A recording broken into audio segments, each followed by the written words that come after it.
What was not a mystery was how much fun the fans were having in Ireland last night as Katie Taylor was able to get revenge with a majority decision victory over Chantelle Cameron in a fight that, I thought that there might have been a little bit of bias from the direction of the commentary crew.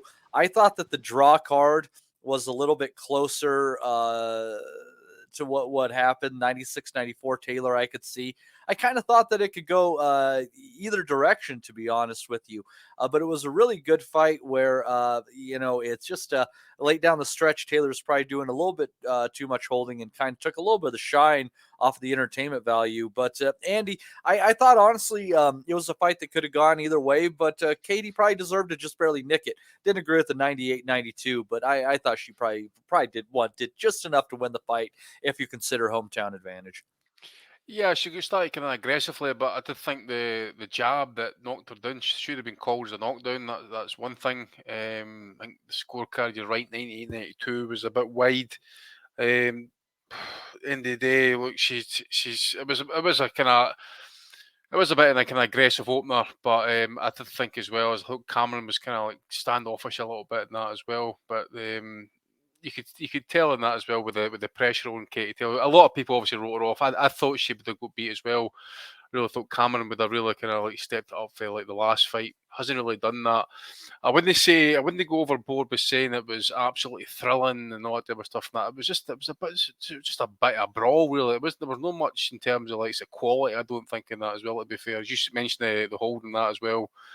And obviously you got Cameron with that bad cut. I think it was caused by headbutt. I think it was. I think she was caught with that swelling pretty early doors. I think with a potential head clash, and then it's just gradually got worse over the course of the fight.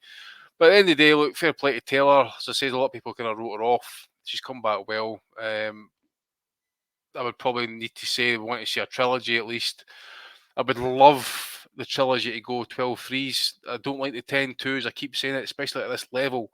I think these women should be giving us 10 threes and that. Sorry, 12 threes, sorry. I just think it would be a wee bit more entertaining. I just think it looks like, I keep saying it again, the 10 twos, it's just too frantic. It's just too short. And I just think, we could get a wee bit kind of more a clearer winner possibly over 12 rounds, especially over 3 minutes and that as well. So I'll leave it at that. But definitely the knockdown should have been scored for Cameron, sorry. And that would definitely have swung out one of the scorecards. Definitely, I think I'm trying to remember what were the scorecards again. Sorry, the three. I know the one big was white a draw, I think, wasn't it? Yeah, that's one eye. And then I'm thinking 96-94 and 97-93. So 96-94 was about right. We could have ended up a draw in that fight, and if that knockdown had maybe been scored, That's right. saying? That's right. I think it would be a majority draw. So I think we've got to have a third fight, honestly. And I think if she wins that, Taylor, I think she can then call it quits after that. Great career. And she walk off in the sunset, so to speak. So, Cameron's done her bit as well, but I expect a bit more for her.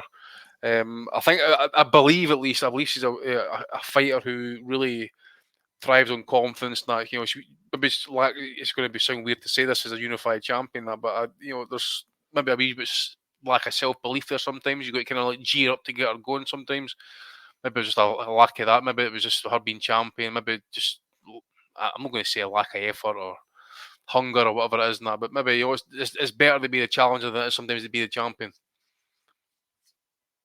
It's harder to be champion for some people. I'll leave it at that. Amen. Steve, how did you feel on the scorecards and where you might have personally been scoring the fight at? I kind of thought the commentary wasn't calling a bit of Cameron shots on that one. I thought specifically she caught Taylor with a few good uppercuts coming in that didn't seem to get mentioned as well. And like I said, probably lean Taylor in it, but I kind of thought it was like the Serrano fight. Could have been a draw, could have been 96-94 either direction. Beyond that, I don't think you're giving either fighter credit. I mean, there are probably 5 legitimate swing rounds in there. Yeah, I think a resolve and a work rate gets her through. There have been a few tight decisions in the past. You mentioned Serrano there, the Pursoon, especially the first fight as well, the second one in the Garden as well. Have all seemed to have gone her way. I thought it was a decent brawl, like Andy. I thought the commentators got carried away, but you can't really blame them. The crowd are going absolutely wild. There's a lot of emotion. The storyline was catching up with them. The fact that Katie Taylor was at home and she was reversing it. Everyone thought she was writing her off. A lot of people thought she might have even got stopped in this one. And she was sort of not only turning it around, but just dragging everyone along with her to get this win at home that she's wanted for so long. And that dragged them into Fight of the Year territory, which I think it was a bit too sloppy to be Fight of the Year. It was quite a dirty fight as well. I think the holding was getting pretty ridiculous towards the end. But as for Katie, we mentioned the 12 threes and that. I think she has the style absolutely nailed down for 10-2s now. I mentioned it again in the chat last night, but she throws like a 4 or 5 punch frenzied combination. Some land here and there, half of them don't land, and then she jumps in and holds. And all the time, the crowd are going absolutely wild for everything. And this style has just worked a treat for her, especially at home when everybody's behind her. So fair play to her and her coach, Ross Emine, isn't it? Whose work I wasn't really familiar with before he hooked up with Katie, but he's managed to get her this far. And they obviously looked at the game plan and looked at what they needed to do. The heads came in early. I think she bounced off the ropes and caught Chantelle.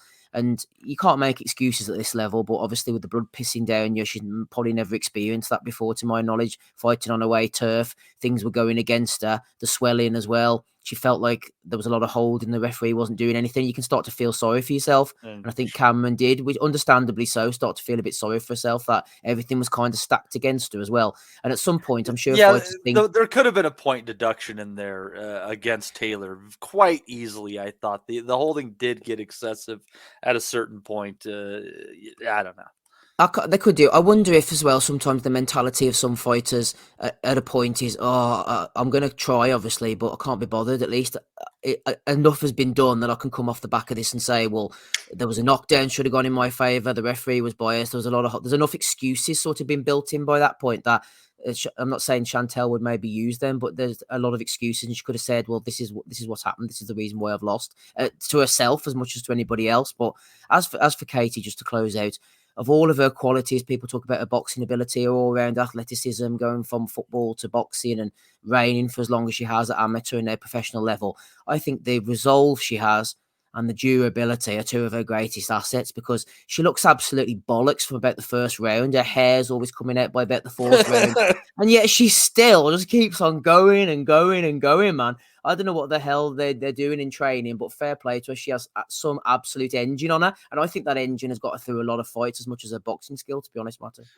Be a brave man to take her on the sack with the stamina she's got, by the way. I think really the thing about her, though, is I think that engine only serves her about 15 minutes of the fight. And that's why I wouldn't look to see her in 12 threes. That's what I was saying, exactly, yeah.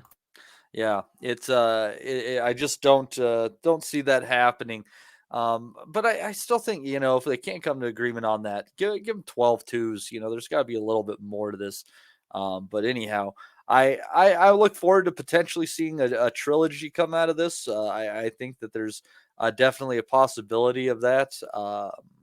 Not a whole lot of other big money making options outside of that fight. So. But we'll see what comes down the pike there. Hopefully, Katie has a Merry Christmas, and so does Chantelle. I thought that they both gave it a good go there. And yeah, good fight. Don't think it was the women's fight of the year, though. I think that's still going to go to Clavel and Jessica Neri Plata at this point in time. That was a good fucking fight. So, I saw that fight as well, Matty. I'm a hardcore now on the Chicks with Dig scene. That was a Canada one, wasn't it? Yes, sir. Yeah, in February. Yeah. Right there with you. Yep. Good freaking fight. So, yeah, it was but that was a pretty damn entertaining fight. I definitely enjoyed the main event. There was a split decision win for Gary Coley over Reese Mold underneath that one. Andy, did you catch it? That was the only fight I seen on the zone card, and it was a Taylor Cameron fight. Steve, fair decision? You know what? I don't know. So I can't really comment because I was at this time, I can't remember what I was doing. I think maybe the youngsters wouldn't go to bed or something, but I wasn't watching it completely, but I was keeping up to date with like people texting back and forward. A lot of love for Reese Mold and for what he was doing. So I can understand why a lot of people were pissed off at that. But Cully, I don't know, man. I think it's going to be difficult for him, isn't it? Unless he's going to end up at like light heavyweight. So I think eventually he's absolutely huge, but the chin's up in the air. I thought he tried to change his style as best as he did, and he was functional just to get through the fight, just to get the win. I thought it was quite a weak support fight.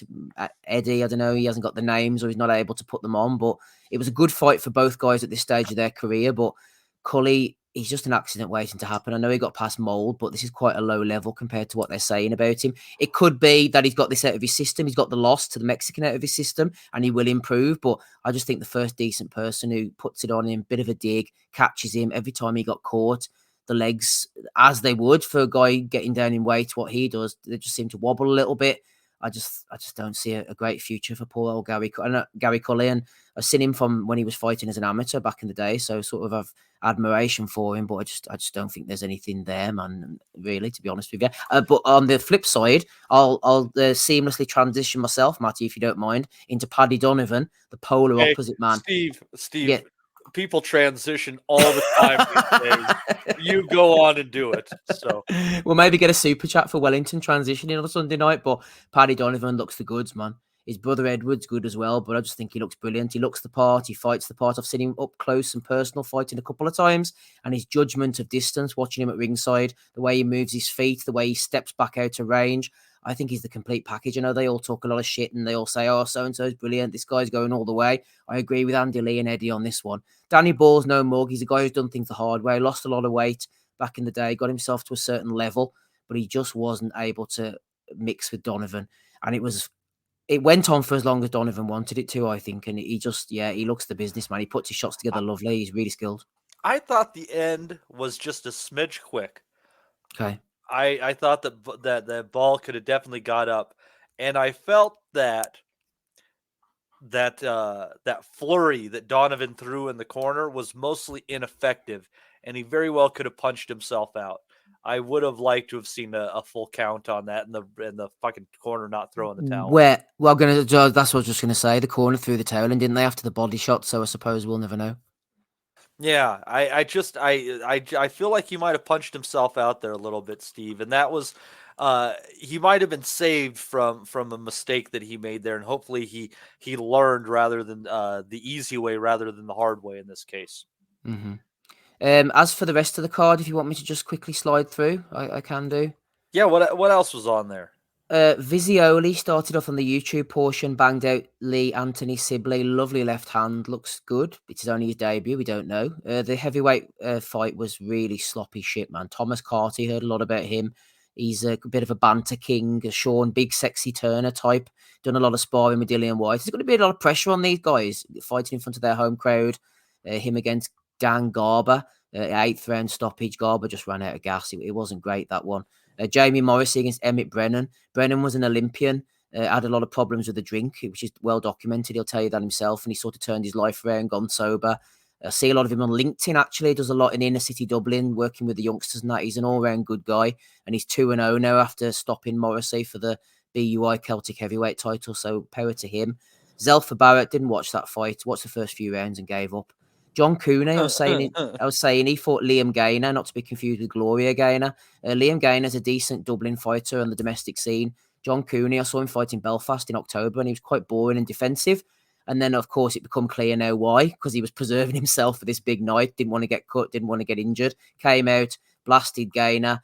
That one could have been allowed to continue, maybe. I don't know, but Cooney got the win. Looks good. And Sky Nicholson, Hands of Stone, aka Alexis Arguello, female version, banging out Lucy Wildheart with a flurry in the 9th round, I think it was. WBC interim featherweight title. My pal David Irving jumping in and saving Wildheart from a beating as the shots flew in there, Matty.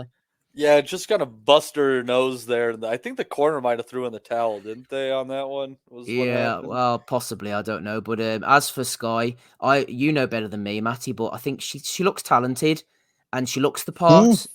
But she's she can't punch, man, and she doesn't excite me, to be honest with you. But Well, as a boxer, she's holding the interim for one of the belts that Amanda Serrano has at featherweight, so I think they might be setting that up. Maybe it's for Amanda Serrano's Puerto Rican homecoming that they're planning for next year. We'll see how that goes. Honestly, I would seriously go to see Amanda Serrano and Sky Nicholson fight in Puerto Rico. Looking for a reason to go to Puerto Rico. There you go. Mhm. But I would definitely see Serrano winning that one, especially in Puerto Rico. I don't know if they can get it for the 12-3s, especially because I think Sky is the WBC interim, and the WBC was were the ones that balked at doing the 12 at sanctioning the 12-3s in Serrano's last fight. So it'd probably be a 10-2s, unfortunately. But yeah, I could see that fight definitely happening. Rob, glad to see you're here. Rob Kelly joined us on the call. I thought that he was out engaging in protest or something right now. Glad to see you're here, Rob. Cough. We have officially wrapped up. We have officially wrapped up both cards. That's probably me paying attention to the news, Rob. Always have a quip.